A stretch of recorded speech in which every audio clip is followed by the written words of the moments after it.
In this video, I'm going to demonstrate a few tennis-specific exercises that you can do in the late stages of your rehab, ready to return to sport, or to use as an injury prevention strategy for lower limb injuries in tennis. My name's Steph, I'm one of the physios at sportsinjuryphysio.com, where you can get an online assessment for your injury and a personalised rehab programme. If this is something that interests you, then please take a look at the description of this video, and the link to our website is in there. It's important to say at this point that none of these exercises should cause any pain, and also if you have an injury or you're returning from an injury, you really ought to seek professional healthcare guidance for what to do and a diagnosis rather than rely on a YouTube video. This is to really help give people ideas if they are already going through rehab under a supervised program, or for professionals looking to add a little bit of extra creativity to some of their exercises. In the current research, tennis has a wide-ranging type of injury you can sustain, from acute to overuse, upper limb, lower limb. There's no real pattern to it.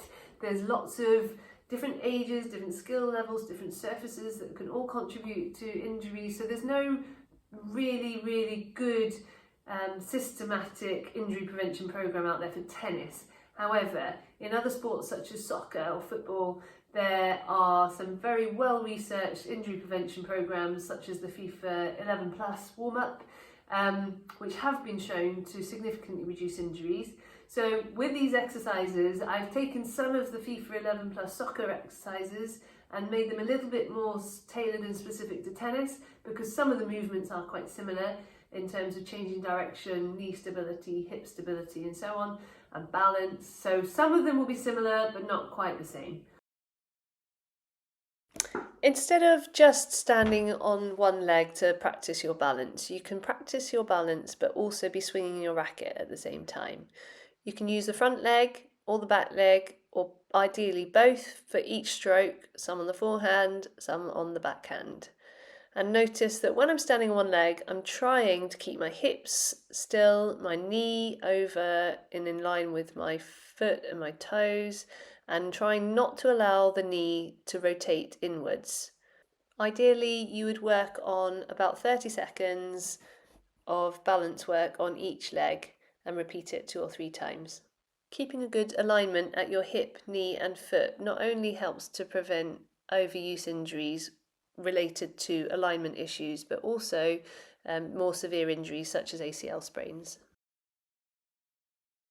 Pushing your knee outwards against a resistance band to keep it in line with your foot will help to give you some work and stability through your glute muscles, which in turn will help you change direction quicker and also keep a good alignment at your knee when you are changing direction.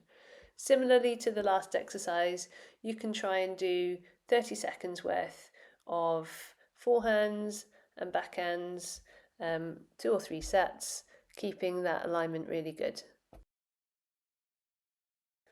For this exercise, you can use a Bosu or wobble cushion to put your front leg onto and challenge your balance on an unstable surface.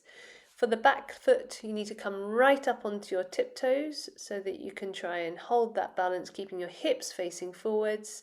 And just the beginner version would be just to try and rotate your upper body, keeping your hips facing forward, but rotate your upper body each way without losing your balance and keeping everything facing forwards otherwise. 30 seconds is pretty challenging for each leg. I'll show you going from the front angle as well. So when you're looking at yourself from the front, you should have both of your hips facing forward, your knee facing forward and your foot facing forward, and you want to try and keep a nice vertical line between all of those points, hip, knee and foot. Alternatively, instead of using a wobble cushion or a Bosu, you can also use a foam roller this way round to do the exact same exercise and give it that unstable surface, which will help improve your balance and stability when you're on court. The next set of exercises are the exact same as the soccer and football prehab program. So the easiest version is just a static plank. The next level would be plank with alternate leg lifts, as I'm doing here.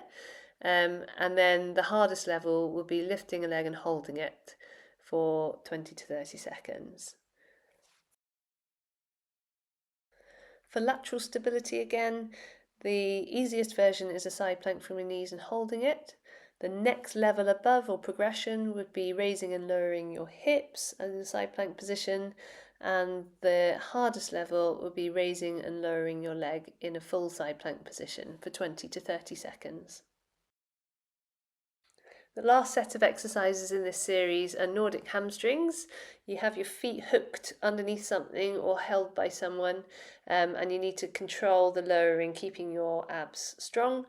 These are a high level of exercise, so only do these if you already have strong hamstrings. This is to help reduce the risk of hamstring strain. Some of these exercises are challenging, so please don't do these exercises if this is not the level of exercise that you are already used to.